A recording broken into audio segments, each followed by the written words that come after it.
right. I mean, how important in their lives is this mediation process as opposed to somebody just telling the kid what to do? Essential. I mean, I think it's right.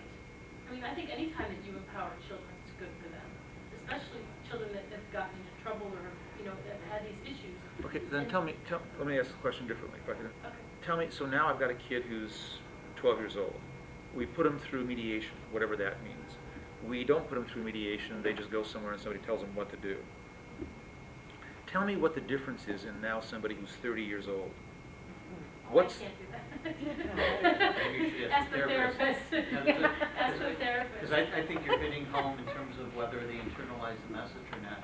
Exactly. Whether it's just being imposed. Yeah, Exactly. exactly. And you would hope that with mediation there's a better chance Or, of internalizing or the maybe message they perceive and learning. mediation the way I heard what Cookie, because I've heard people say the same thing. Well, I know it seems like I have a voice, but I know I've got adults here, and I know that person at the head of the table is an adult, and I know the real power is there, and I'll just say whatever I think they want to hear. Same as with the elderly thing. Yeah, same, right. Yeah, and I mean, I think it's important to empower them, to get them to say something. That's why I love the idea of having them, speak and try and... But again, I mean, I'm just playing devil's advocate. Maybe the business about getting them to speak so that they feel, maybe they say, that was a nice trick that adult used, but I know really they don't care. Right.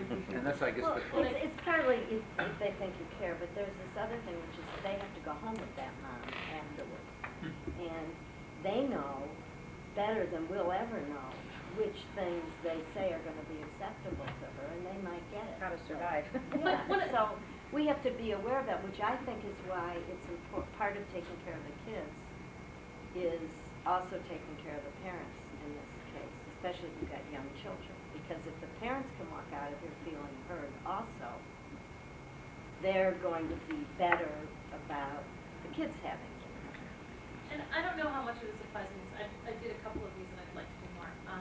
But the one thing that happens in some of the family stuff that I've done and in some of the peer mediation that I've seen is that they do learn some of the words and some of the techniques of how to get other people to talk. And when you've got peer mediators, when you've got like 2 5th graders or even 2 2nd graders who know how to say, okay, now we're going to present, you get to say your piece and you get to say your piece, and then we're going to talk about it and we're going to come up with some options. They take that home to their sister, to their mom, and I don't know how much of that we can honestly say will happen in an hour or 2 hours here, but I think some of the language and getting people to listen, that everybody gets to take a turn, that there's not yelling. Let me give you a different take on exactly that. Okay. From an acquaintance of mine who's 12, who's been through peer mediation as a party. Her take is that the whole thing's a setup, that the only kids who become mediators in schools are people who are interested in power, and what she's really learning about is power, not mediation. Yeah, and that is a problem. I mean, in the peer mediation the models that work are the models where you sit down in a classroom and you teach everybody to mediate. You don't take the teacher's favorites. You don't take the kids that have a free period or whatever. You teach everybody the skill, because it is about power. It is about saying and how they set it up is who gets to make the decision. So yeah, that can happen. Just like any other mediation, where if you don't do some power balancing, it can be a problem. Gee, I never felt powerful as a mediator. I mean, that was part of, though, like in the funding of peer programs. I mean, one of it was building self-esteem, because they actually would say, at least I think the San Francisco model would talk about having the kids have like a vote in who was going to be the mediator in terms of who they would, not their best friend, but who they would most trust with a secret. And then the teachers would get to select out of that, but they were also told to select the bullies and other kids who were having a hard time, as not just for the conflict resolution portion, but for the self-esteem portion. Because but it is important that, because it's just like anything else, like the person that gets to clean the chalkboard in schools. Well, who would have thought that, geez, I get to clean the chalkboard, that's a great thing, but it is, because it shows that you've got this other relationship with the teachers.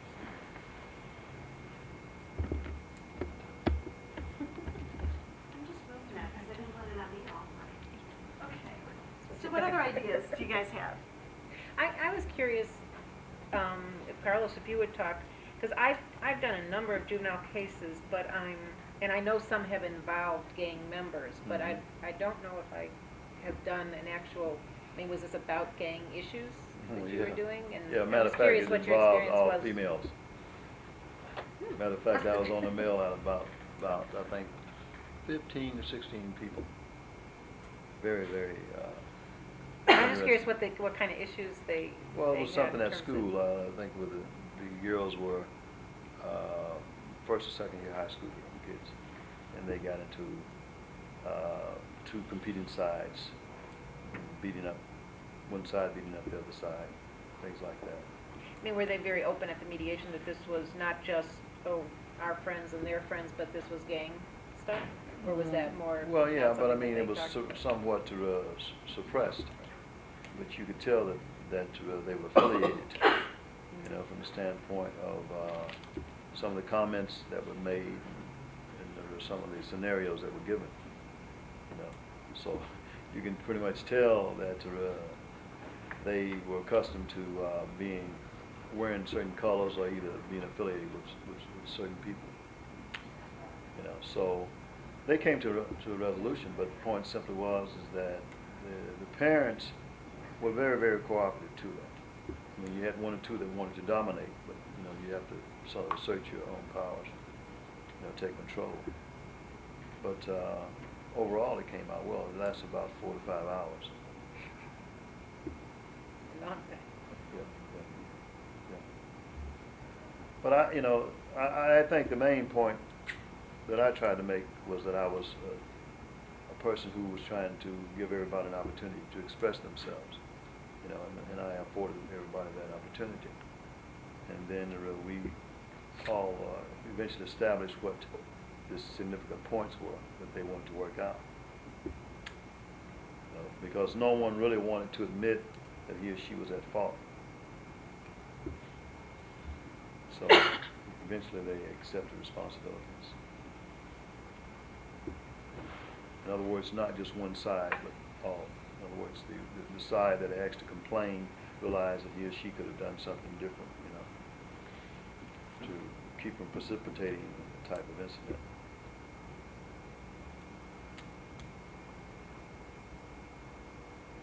Can anybody think of any other examples of when they were in a mediation with kids that something came up where you would have liked some other ideas on how to handle it? Well, I have a gang example, except I don't think there is a way to handle it. And that's when you have someone who's in jail, who's actually controlling the people at the table. I mean, that's totally, I don't think there is a way to handle it. Once I found that out. This was in a juvenile court case? What was the No, example? it was just, It came it out was a criminal case. in the mediation? Yeah. How did it come out?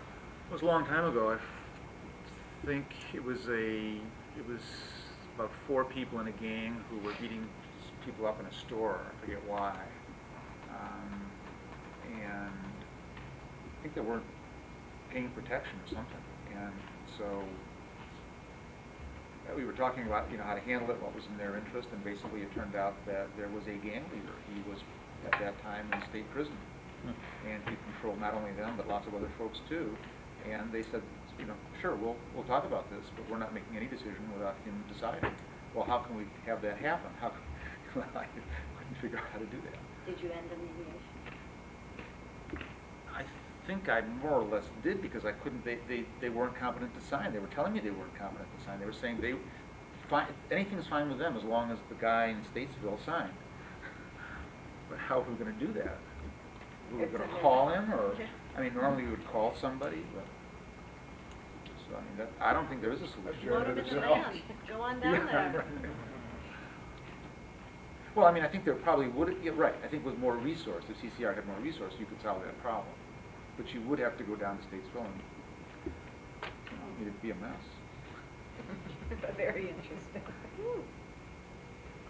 And I also think sometimes you get people who are, I mean, things that I have no idea.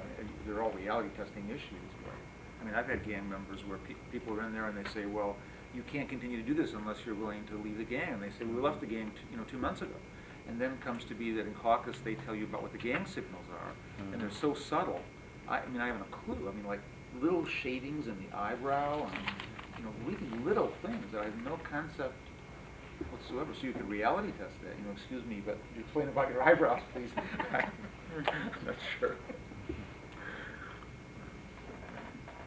Also, too, I think it's good to try and get them to focus on the fact that once they leave the mediation, then what? I mean, what about the futuristic aspect of it?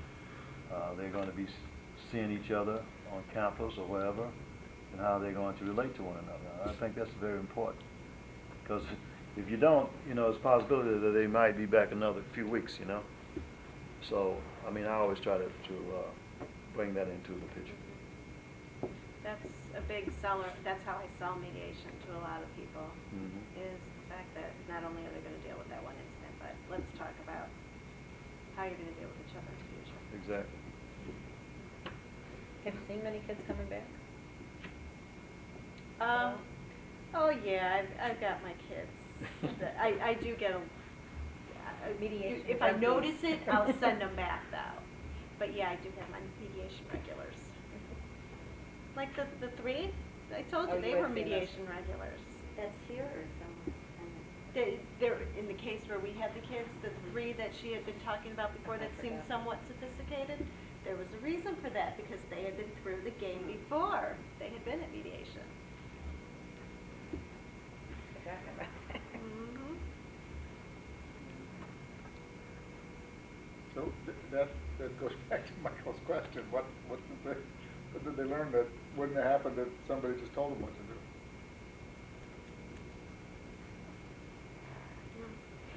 See, I think in some ways when you present it that way, that I'm not sure what they're learning. I think it becomes more of a process for the initiator to get off their chest what they want to get off their chest, and to hopefully hear something that they want to hear. But I think it almost becomes much more for them than it does become maybe some epiphany for the juvenile. And I find that a lot of the initiators, it seems, do appreciate whatever they get to just get it off their chest and say their piece. And, like in our case, because it was like, you really hurt our feelings. I mean, it was really a sort of an emotional thing. And I don't think they expected, well, they didn't even ask for any money, or didn't end up, wanting any money, but just really to speak their piece. But I think when you go around the table, and you get everybody to speak their piece, I believe you're probably only going to get maybe 75 to 85% of what's really on their mind, or how they really feel about things. Okay. Probably right. And naturally you're going to be taking notes to try and identify what the situation or the problems are. But the question is, I believe you said that we could caucus like we normally do, decide on how you're going to do that. And maybe you can bring the entire picture together, So I guess my point simply is that don't believe that you're getting everything because the people are sitting there talking. Right. Well, I had one with a juvenile, but again, most of the juvenile cases I think I've had have not been through juvenile court. They've been coming in somehow through misdemeanor court. But this one I can't remember which one it came from, but it was a juvenile with his uncle, and then it was a older gentleman who didn't speak any English with his adult daughter as a translator. And actually, this one I did with Sven, who's from Germany, who one of his first mediations was 60% in Spanish with neither of us knowing Spanish.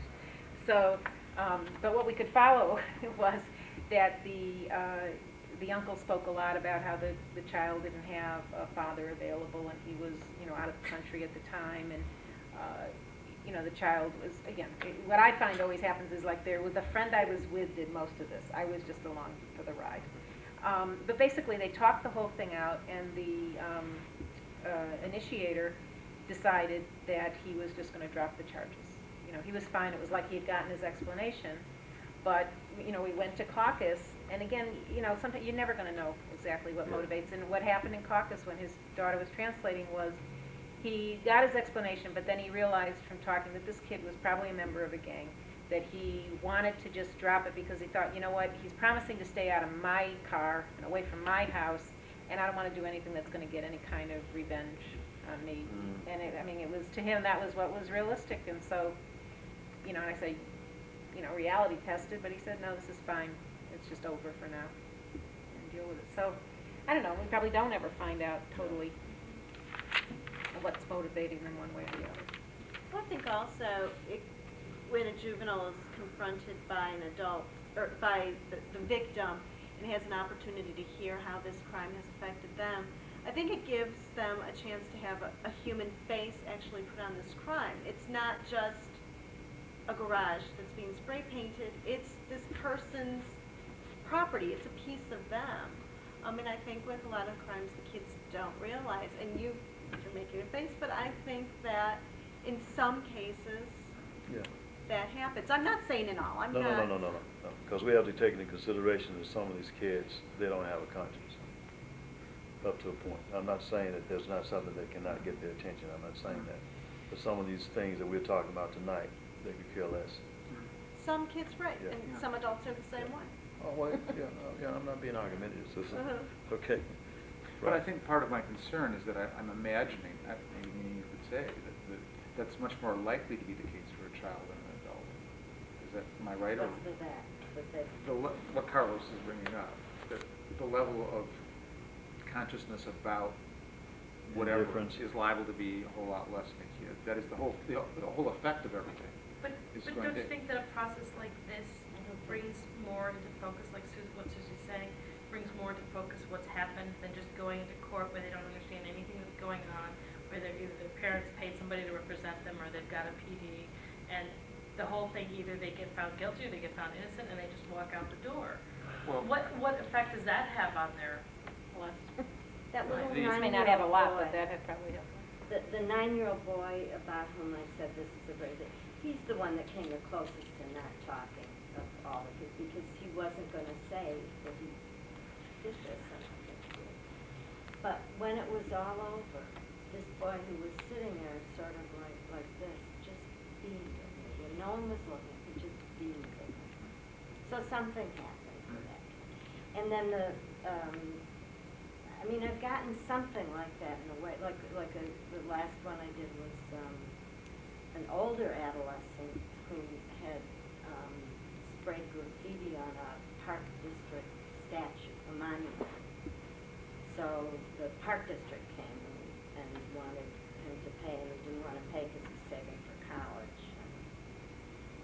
And he really tried to not do that. I mean, he really tried. And in the end, he was paying. I mean, nothing really happened. It was, he admitted right away. He walked in and said he did it and he was sorry, and But I looked at his, what's it called? Evaluation. And he wrote, she was fair to both of us. And I think there's something for all of us about feeling that you've been heard, or you really got a chance to make your pitch. It didn't work, but it, something, he walked out of here feeling that something fair had happened. And I think this was an older adolescent. You said, what happens later in life. I mean, I don't think that one time of anything changes although it can happen. I believe it can happen. So this is a kid who's at that age where he's fighting against being a responsible human, and everything's everybody else's fault. And his mother, although she didn't speak English, I knew exactly what she was saying. Don't ask me to write a check. You take the bus and go there. You did this. He said, my mom's tough. She wants me to take responsibility. But I have a feeling that because he participated in this and tried, and that there's something about that process that this helped that process happen. I don't know. I just believe that any time people feel empowered or heard, or that they have a chance to have an input at any age, I think you're doing a wonderful thing for people. I really do. I think it makes a difference. And lots of kids are never treated that way. So to have that happen. So let me see if I have this right. I'm going to repeat it in a different way. You have a kid. The kid lives however the kid lives, and whatever the interaction with the parent is. Kid goes through life never committing a crime. And therefore, to the degree the child is heard on average, whatever that is, whatever that looks like, that's the way it is. Now, instead of that, the child commits a crime. Now they're guaranteed to be heard and have the experience of being heard. And that's the way it sounds like what you're saying. Really? Well, and that's therefore- one interpretation. So therefore, But you- they will continue to commit crimes? Because I'll be heard, Oh. no?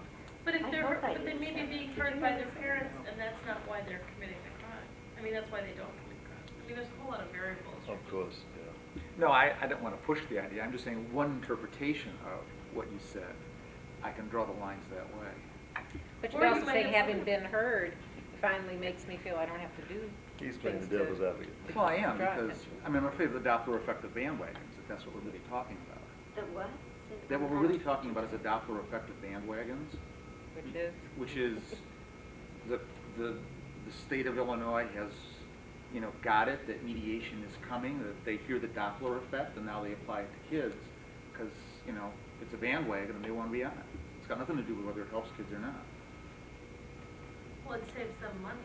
It's probably what they're doing. That's the key to it. Now I know what I had a problem with. Okay, when I go back to this model that we were shown here, instead of the station adjustment, referring these cases to the state's attorney's office, it seems to me it should go directly to mediation. That's where it is. Yeah, but I think that the state's attorney lends an element of teeth, on the enforcement along with it too. Well, the I don't know, leverage. police have a lot, I have a hope lot of so. ability to enforce. They are more closer to the people than the state's attorney's office is. Within the community, caps, And, all and, that. and it doesn't happen that the police are referring. It does No, downstate, Huh? because there's work programs downstate in like in rural areas Really? where the station adjustments go for mediation. Directly to mediation, instead of to the state's attorney's office. Case closed. Right, but they still can only have five, whatever the number in that county, because each county controls the number of states adjustments. So let's say that the kid had 5 station adjustments, that's the limit, and 3 of those went to mediation or whatever. At that 6th one, he's still gonna go. You mean that's State's a attorney. general application? This for all? You get a certain amount of stations. That's based on the community, isn't it? That's a Mhm. determination of the community level, isn't it? Whether or not the station adjustment people will refer all cases on a certain number of cases. Is that local? I don't know anything about how many station adjustments. Yeah, but- That's all I know is but that there are station That's an adjustments. You're saying without That's an referrals, you're just assumption. saying number of station adjustments where they don't have to go anywhere. But it's just Right, sort of this- like behave and. Each That could- kid can have a certain number of station adjustments from the police. That could be You're saying- Cook County, though. That Are could you be saying, Cook are you County. saying that's a local decision, or is it Right, state law? I don't think it's statewide, I think it's local decision. Okay. But don't quote me, Yeah, I'll- I think it's locally. Yeah, okay. Do you Yeah. know anything about that, Jen? I don't know about the number of station adjustments, I just know that there's a referral into mediation space in there. That's where it should be. Does anybody have any other really good ideas? 'Cause there's been really a bunch of them.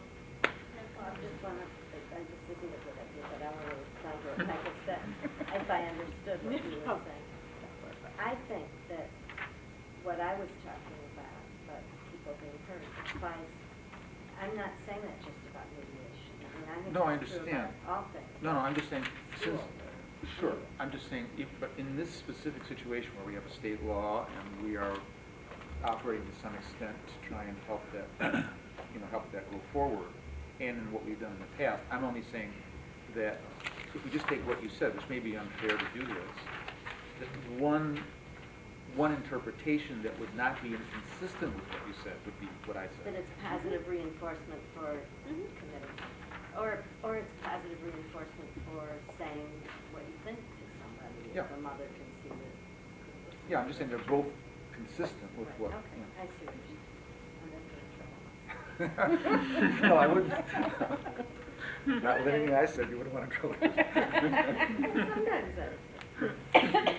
Well, thank you to all of you for Thank coming you. out for this. Thanks. It was a very Yeah, interesting very helpful. discussion. Very helpful. Oh, yeah, all of it, all of it. And don't forget, we want to see you all back here December 6th for the holiday gathering.